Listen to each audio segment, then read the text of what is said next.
Salut à tous, c'est Sully Perfecten, j'espère que vous allez bien. Une vidéo un peu particulière et inattendue, on va dire. C'était en fait une vidéo en réaction à ce qui s'est passé à Monday Night Raw hier soir et qui confirme un constat que je fais depuis de nombreux mois en ce qui concerne les bookings des matchs à la WWE.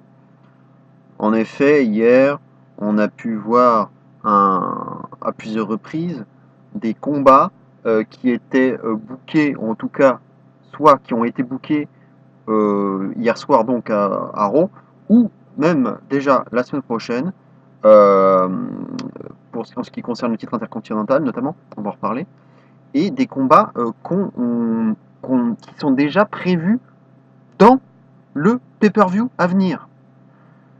C'est en fait l'objet de ma vidéo, c'est-à-dire une sorte de coup de gueule pour dire qu'il y en a marre de tout le temps booker des matchs qui vont de toute façon avoir lieu dans le pay-per-view à venir. Donc c'est-à-dire soit une semaine, 2 semaines, ou on va dire au maximum 3 semaines après. Pourquoi? À Quel est l'intérêt de nous faire ça? Je trouve que c'est complètement débile. Alors, qu'est-ce qu'on a eu hier? On a eu Samoa Joe contre Seth Rollins. Alors certes, le combat n'a pas été officialisé pour le prochain pay-per-view d'Euro, à savoir Extreme Rules, mais évidemment, évidemment que ce combat va avoir lieu, on le sait, on s'en doute.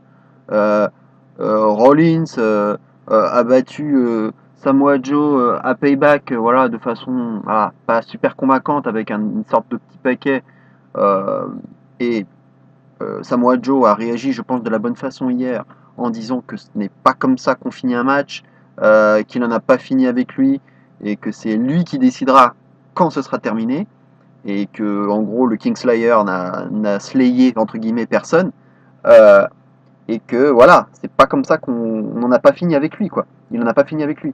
Euh, donc, forcément, on s'attend bien évidemment à ce que ce match ait lieu à Extreme Rules.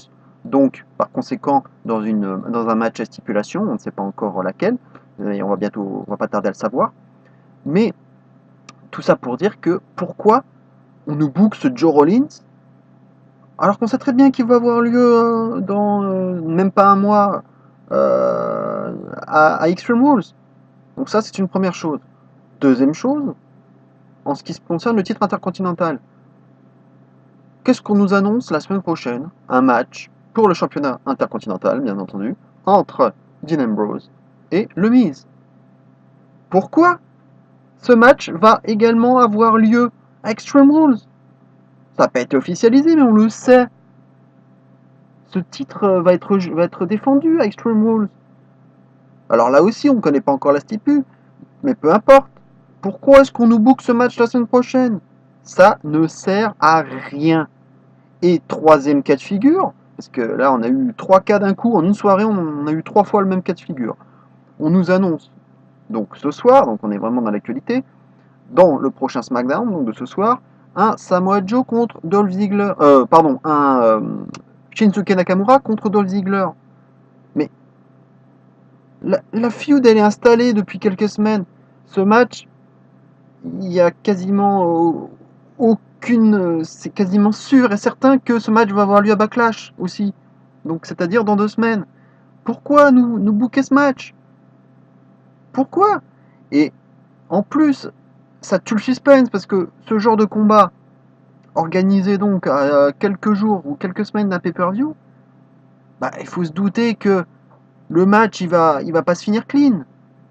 Parce que voilà, il faut bien protéger les deux avant le match du pay-per-view. Donc ça sert à rien de faire ça. Et on l'a vu hier, le match entre Samoa Joe et Seth Rollins.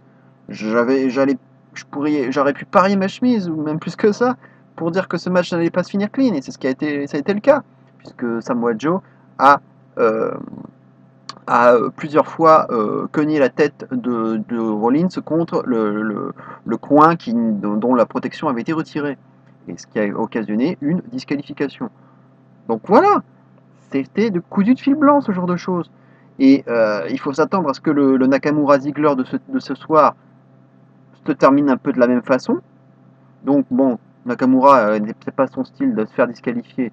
Donc il faudra plutôt s'attendre soit à une disqualification de Ziggler, soit à un décompte à l'extérieur, ou Ziggler qui refuse de combattre, etc., qui se laisse décompter, voire une intervention extérieure, ça j'y crois un peu moins. Mais ce match ne va pas se terminer clean. Et de la même façon, le Ziggler, le Miz Ambrose de la semaine prochaine à Raw, bah, il va se passer quelque chose, forcément. Il va se passer quelque chose. Donc, pourquoi, à chaque fois, nous booker ces matchs-là? Je sais pas, je compare ça par exemple à un hamburger. Moi, j'aime bien en manger, mais une fois par semaine. Voilà, c'est très bien. C'est comme si on m'obligeait à en manger 3 ou 4 dans la semaine. Là, je prendrais moins de plaisir. Et ben là, c'est pareil. Nous booker des matchs, le même match, avant un pay-per-view, ça devient gavant. C'est-à-dire qu'on en est, on en a une indigestion. Et c'est pas ça qu'il faut faire. Teaser un match de pay-per-view, c'est donc donner envie aux, aux spectateurs d'aller regarder le match. Et non pas le dégoûter d'entrée de jeu. Donc, euh,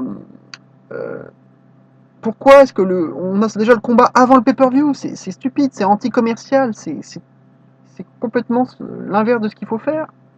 C'est ça que je ne comprends pas. Ce qui est rare est cher. Ce qui est rare est cher.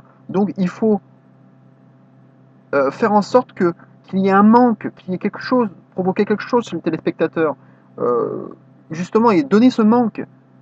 Donc alimenter la feud, builder la feud, mais sans qu'il y ait un match au bout. Il peut y avoir bien entendu de la baston, voilà, comme on a pu voir entre Joe et Rollins. Hein. Moi, ça m'allait très bien, le segment de la baston en backstage. Ça m'allait très bien.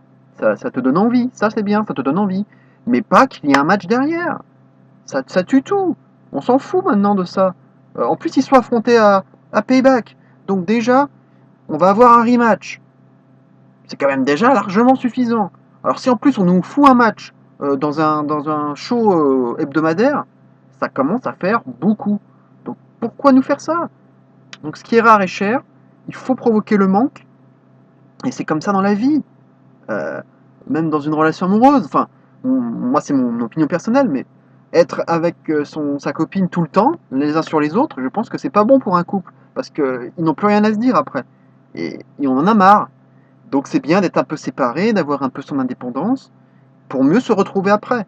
Et c'est un peu le même processus qu'il faudrait faire avec les bookings des matchs de pay-per-view.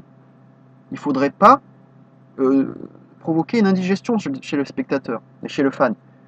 Voilà, en fait, c'était ça en fait l'objet de ma vidéo, parce que j'en avais un peu marre qu'on met systématiquement ce genre de choses.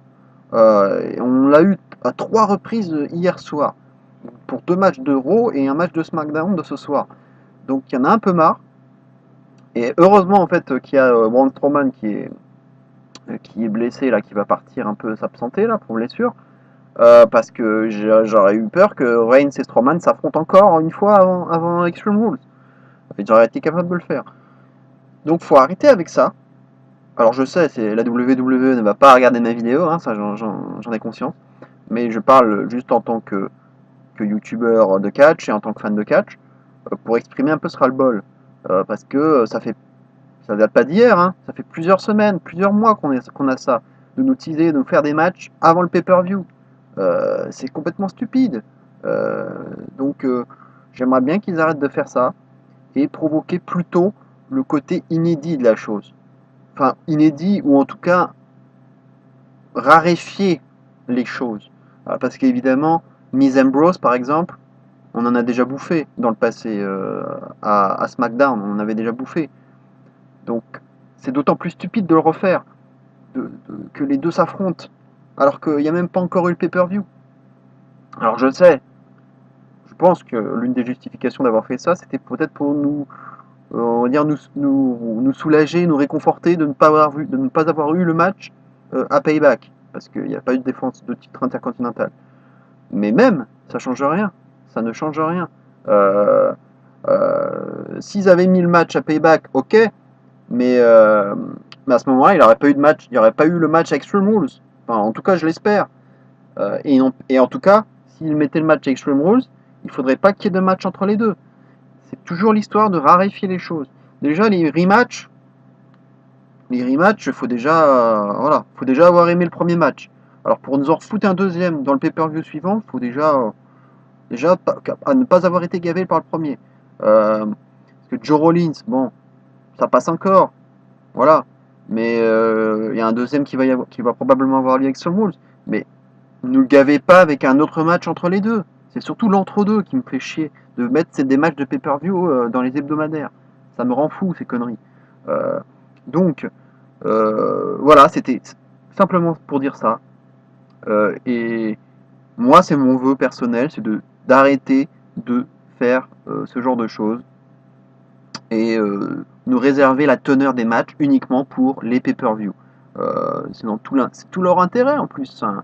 S'ils veulent que plus de gens s'abonnent au network, autant raréfier la chose. Ils peuvent builder, donner envie via des segments, des promos ou quoi que ce soit, mais pas en nous mettant carrément le match en entier dans un weekly. Là, moi, j'ai plus envie de le voir, le match.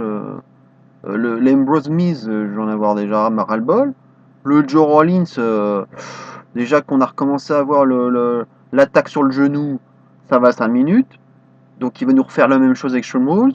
En plus, il va y avoir une stipu, donc ça va être quoi? Avec des chaises, avec des kendo sticks. Il va à nouveau taper le genou. J'en ai ras-le-bol de ça. On s'attend même déjà à ce qui peut arriver. Enfin, bref, il y en a marre. Et voilà, n'hésitez pas à me dire ce que vous en pensez en commentaire. Comme d'habitude, à liker, à transférer la vidéo au plus grand nombre.